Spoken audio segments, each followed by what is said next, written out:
गमय शांति शांति शांति।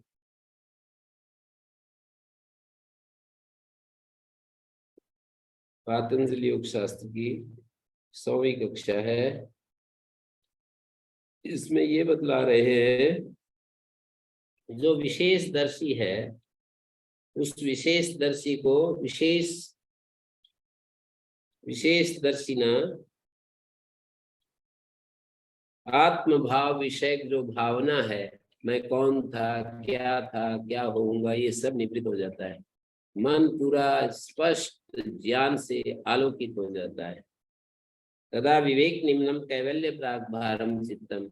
उस समय चित्त जो है पुरुष का, साधक का जो चित्त है विषयाभिमुख और अज्ञान मार्ग संचारी था, वही चित्त विशेष दर्शन होने की अवस्था में अन्य रूप हो जाता है। वो कैवल्याभिमुख और विवेक ज्ञान मार्ग संचारी होता है। कैवल्य मार्ग से जाता है, विवेक ज्ञान मार्ग संचारी होता है। विषयाभिमुख और अज्ञान मार्ग संचारी था, वही चित्त उस समय अन्य रूप वाला हो जाता है। मानी कैवल्याभिमुख और विवेक ज्ञान मार्ग संचारी हो जाता है। कैवल्य प्राग्भारम, कैवल्याभिमुख और विवेक ज्ञान मार्ग से चलने वाला। ऐसे पहले विषयाभिमुख, विषय प्राग्भारम, विषयाभिमुख और अज्ञान मार्ग से चलने वाला था। तच्छिद्रेषु प्रत्यांतराणि संस्कारेभ्यः। अब कह रहे हैं तच्छिद्रेषु, विवेक के छिद्रों में संस्कारों द्वारा अन्य व्युत्थान प्रत्यय उठते हैं। तच्छिद्रेषु प्रत्यांतराणि संस्कारेभ्यः। विवेक निम्न प्रत्यय और बुद्धि सत्व के माने तच्छिद्रेषु, उसके बीच बीच में जो छिद्र आते हैं, प्रत्यांतराणि संस्कारेभ्यः, संस्कारों से अलग अलग जो प्रत्यय है वे उठते जाते हैं। हमारा चित्त में जो विचार आते हैं वो कोई पत्थर की तरह तो होते नहीं। एक बार कोई विचार आता है, बीच में अवकाश मिलता है, दूसरा आ जाता है, फिर कोई तीसरा आ जाता है। ऐसे गैप गैप में छिद्र बने रहते हैं। कोई विचार चल रहा है, बहुत ही धार्मिक विचार चल रहा है, बीच में कुछ और आ जाता है। अधर्म के विचार चल रहे हैं, बीच में कोई और वृत्ति आ जाती है, धर्म की वृत्ति आ जाती है। तो तच्छिद्रेषु प्रत्यांतराणि संस्कारेभ्यः। प्रत्यय विवेक निम्न से, विवेक निम्न प्रत्यय या बुद्धि सत्व के माने सत्व पुरुष के भिन्नता ख्याति मात्र से प्रवहन बहने वाले चित्त के विवेक छिद्र या विवेक के बीच में अन्य प्रत्यय उठते हैं। तच्छिद्रेषु प्रत्यांतराणि अस्मीति वा ममेति वा जानातीति वा न जानामीति वा जानामीति वा कुतः क्षीयमाण बीजेभ्यः पूर्व संस्कारेभ्यः। क्षीण बीज पूर्व संस्कारों से ऐसे प्रत्यय उठते हैं। क्षीण बीज वाले पूर्व संस्कारों से ये प्रत्यय उठते रहते हैं। क्षीयमाण बीजेभ्यः पूर्व संस्कारेभ्यः तच्छिद्रेषु प्रत्यांतराणि संस्कारेभ्यः। पहले जो संस्कार जमा हो रहे थे ना, उन संस्कारों से जो दूसरे प्रत्यय, दूसरे जो वृत्तियां हैं वो उठती रहती है। कौन सी वृत्तियां? छिद्र में, विवेक छिद्रों के बीच में क्लिष्ट वृत्तियां उठती रहती है, ये तात्पर्य। अक्लिष्ट प्रवाह के बीच में क्लिष्ट वृत्तियां उठती रहती है बीच बीच में। कहते हैं उनको कैसे रोके? हानमेषाम क्लेशवदुः। क्लेशों को हटाने का जो रास्ता है वही इन बीच बीच में उठने वाली वृत्तियों का को भी वैसे ही हटाया जाता है। क्लेश कैसे हटाए जाते हैं? तप स्वाध्याय ईश्वर प्रणिधानानि क्रियायोग। क्रियायोग का अनुष्ठान करने से क्लिष्ट वृत्तियां सूक्ष्म होती जाती है। और ध्यान हेयास तद्वृत्तया ते प्रतिप्रसव हेया सूक्ष्म। ध्यान के द्वारा उन वृत्तियों को हटाया जाता है। अष्टांग योग के अनुष्ठान से उन वृत्तियों को हटाया जाता है। तो हानमेषाम क्लेशवद उत्तम, क्लेशों को हटाने के लिए योगांगानुष्ठान अशुद्धि क्षय ज्ञान दीप्ति राविवेख्याति, अशुद्धि की क्षीणता और ज्ञान की दीप्ति हो जाती है। तो हानम ईशाम क्लेश वदुत्तम, इन बीच बीच में उठने वाले जो प्रत्यांतर है, वृत्तियांतर, दूसरी वृत्तियां हैं, इनका क्लेशों के हान के समान ही हान बताया है। हानम ईशाम क्लेश वदुत्तम प्रसंख्यानेप्य कुशीदस्य सर्वथा विवेख्याते धर्म मेगा समाधि। जब ब्राह्मण प्रसंख्यान में भी चाह रहित होता है, जो उच्चतम ज्ञान है उसको प्रसंख्यान कहते हैं, तथोपि न किंचित प्रार्थयते, उसमें भी कोई उसको प्राप्ति की इच्छा नहीं होती, उससे भी कुछ मुझे मिलेगा ऐसी इच्छा समाप्त हो जाती है। तो ऐसे विरक्त, ऐसे वैराग्य युक्त साधक का सर्वथा विवेक ख्याति नहीं होती, सर्वथा विवेक ख्याति ही होती है। संस्कार बीज क्षयात नास्य प्रत्यांतराणि उत्पद्यन्ते, संसार बीज क्षय होने से प्रत्यांतर उत्पन्न नहीं होता। संसार बीज क्षयात नास्य प्रत्यांतराणि उत्पद्यन्ते, दूसरे दूसरे प्रत्यय उत्पन्न नहीं होते। तदा अस्य धर्म मेघो नाम समाधि, तब धर्म मेघ समाधि होती। कब होती है धर्म मेघ समाधि? प्रसंख्यान से भी जब साधक कुछ नहीं चाहता है, प्रसंख्यान के प्रति भी उदासीन हो जाता है, तो सर्वथा विवेक ख्याति, सर्वथा विवेक ख्याति होती है। और उस अवस्था में धर्म मेघ समाधि, साधक को धर्म मेघ समाधि की प्राप्ति होती है। संस्कार बीज क्षय के कारण उसको और प्रत्यांतर उत्पन्न नहीं होते, उस समय उसको धर्म मेघ नामक समाधि होती है, धर्म की वर्षा होती है। ऐसी समाधि अनवर्थ संज्ञा है। ततः क्लेश कर्म निवृत्ति, सकाम कर्म और क्लेश दोनों हट जाते हैं, कर्म की वासनाएं और क्लेश दोनों ही हट जाते हैं। क्लेश और कर्म के निवृत्त होने पर जीते जी विद्वान मुक्त हो जाता है। तथा सर्वावरण मलापेतस ज्ञानस्य अनंत्या ज्ञेयम्, सभी आवरण मलों के हट जाने पर ज्ञान की अनंतता के होने से जो जानने योग्य विषय है वो बिल्कुल स्वल्प हो जाता है। प्रकाश पूरा हो और जो जे विषय वो थोड़ा हो तो फिर कोई कष्ट नहीं है। तो वही यहाँ पर बताया, सर्वावरण मलापेतस्य, सब आवरण मलों से जो अलग हो गया है ज्ञान, सारे आवरण मलों से हटा हुआ ज्ञान, उसके अनंत होने के कारण जे अल्प हो जाता है। ततः कृतार्थानाम परिणाम क्रम समाप्तिर गुणानाम, तो उससे धर्मेग समाधि से कृतार्थ गुणों का परिणाम क्रम समाप्त हो जाता है। ततः कृतार्थानाम परिणाम क्रम समाप्ति, धर्म वेग से कृतार्थ गुणों का परिणाम क्रम समाप्त हो जाता है। उस धर्मेग के उदय से कृतार्थ जो गुण समूह है या परिणाम क्रम है वो परिसमाप्त हो जाता है। भोग और अपवर्ग निष्पन्न और परिसमाप्त क्रम होने पर गुण वृत्तियां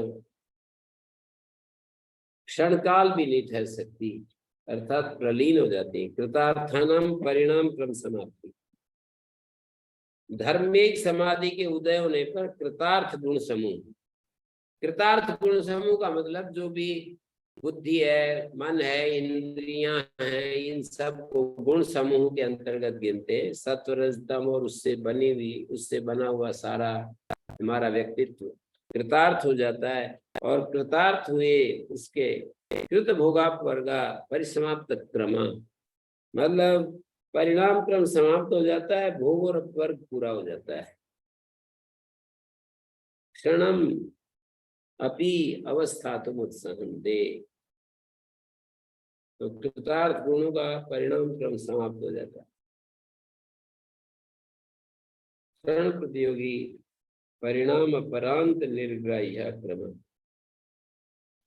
ये क्रम क्या है? क्षण के अनंतरीय क्षण प्रतियोगी, क्षण का जो विवक्षित क्रम क्षण प्रचयाश्रय रूप है। क्षण प्रचय का अर्थ है क्रमिक क्षणों की समष्टि, क्रमिक क्षणों की समष्टि। उत्तर क्षण में पूर्व क्षण का जो अनंतरीय है, वही उत्तर क्षण में पूर्व क्षण का जो अनंतरीय है, उसको क्षण प्रतियोगी कहा है। क्षण प्रतियोगी है जिसका,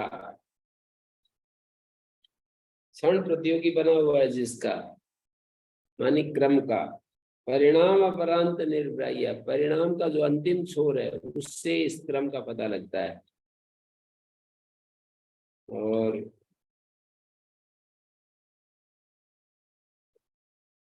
पुरुषार्थ शून्यानाम गुणानाम,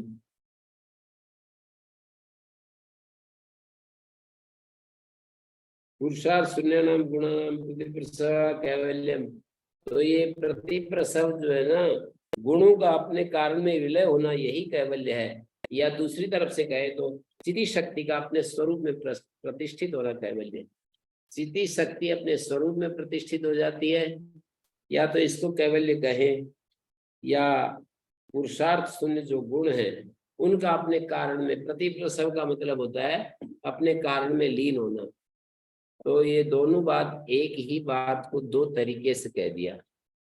ये जो गुण समूह है, गुण समूह है, ये पुरुषार्थ शून्य हो जाता है। पुरुषार्थ शून्य का मतलब गुण को जो देना था, जो करना था कर दिया, जो भोग उपस्थित कराना था वो कर दिया। पुरुषार्थ शून्य नाम गुणानाम प्रतिप्रसवा कैवल्यम। प्रतिप्रसव कैवल्य है, प्रतिप्रसव कैवल्य है स्वरूप प्रतिष्ठा व चिति शक्ति, या चिति शक्ति की स्वरूप प्रतिष्ठा को हम कैवल्य कह सकते हैं। तो इन सूत्रों में संबंधित कोई बात किसी को पूछनी हो तो बोलिएगा।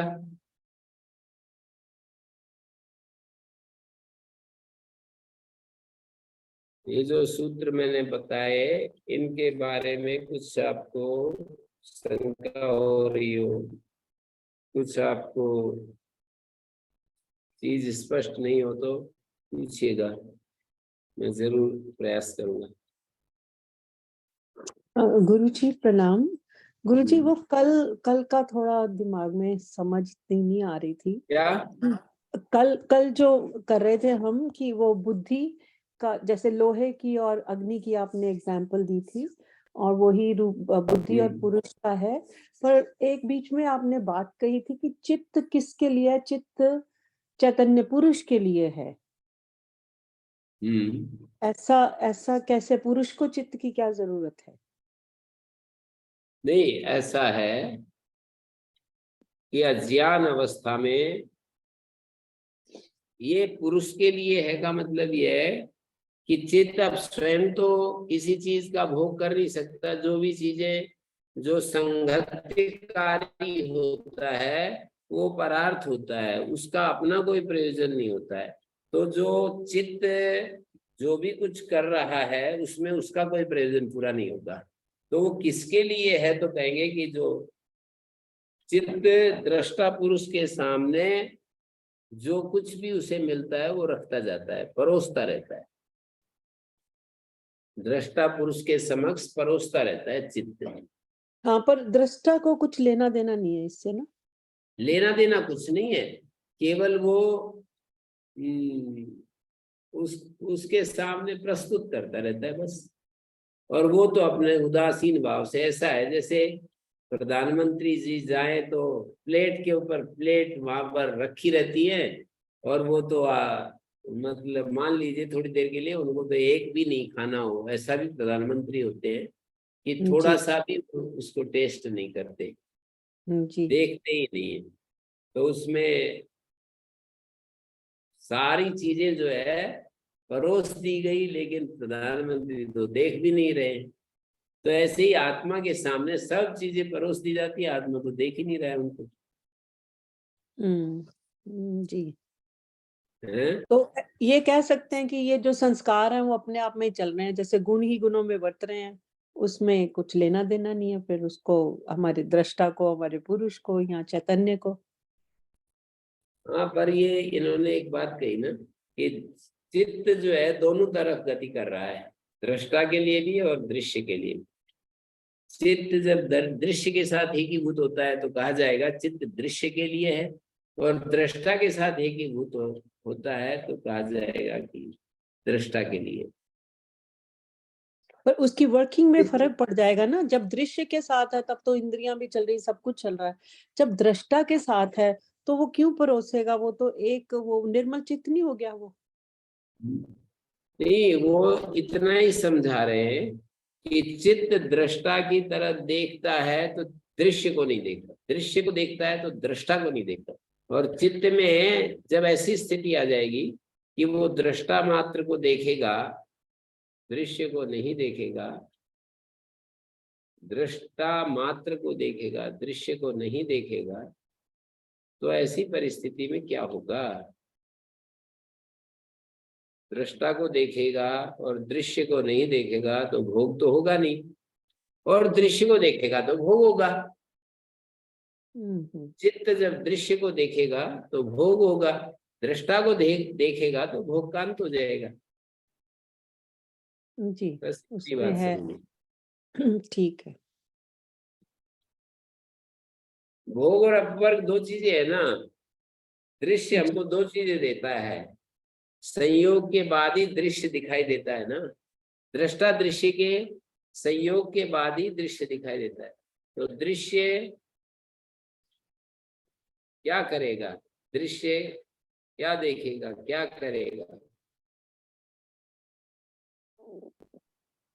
तो यही है कि दृश्य हमको भोग देता है, दृश्य में अपवर्ग देता है। जब केवल दृश्य को देखेगा तो भोग ही मिलेगा, और दृश्य जब दृष्टा की तरफ देखता रहे तो अपवर्ग मिलेगा, अपवर्ग हो अपवर्ग मिलना शुरू हो जाएगा। है जी? जी। अपवर्ग मिलना शुरू हो जाएगा। अपवर्ग का मतलब जहाँ भोग का अंत है तो जिज्ञासा की पूर्ति आरंभ हो जाती है। नहीं, आप समझाते हैं, समझ लग जाती है, फिर कभी अपने आप में बैठो तो लगता है नहीं, कुछ नहीं पता चला, ये क्या चीज़ है? तो ये चलता रहता है, कभी समझ आ जाती है, फिर लगता है, फिर क्वेश्चन कोई आ जाता है, अड़क जाता है कि नहीं, ये क्या चीज़ है, समझ नहीं लग रही। ये सारा संबंध तदात्म्य क्यों हुआ, ये दृश्य क्या नहीं, वो है, तो सदा से है, क्यों हुआ ये तो प्रारंभ में समस्या आती है समझने में कि ये संबंध तो सदा से है। ऐसा नहीं कोई विशेष बिंदु पर ये संबंध शुरू हुआ है, सदा से ये संबंध है। बस इतनी सी बात जाननी। ठीक है। ओम शांति शांति शांति। ओम प्रणाम गुरुजी। श्री गुरुभ्यो नमः। हरिदास। प्रणाम गुरुजी। प्रणाम। जी क्या हो गया? कहाँ गए? जी कर रहे थे, आप कर हैं? दें, मुझे बोल रहे थे कि आप कर देना। अच्छा।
Yes,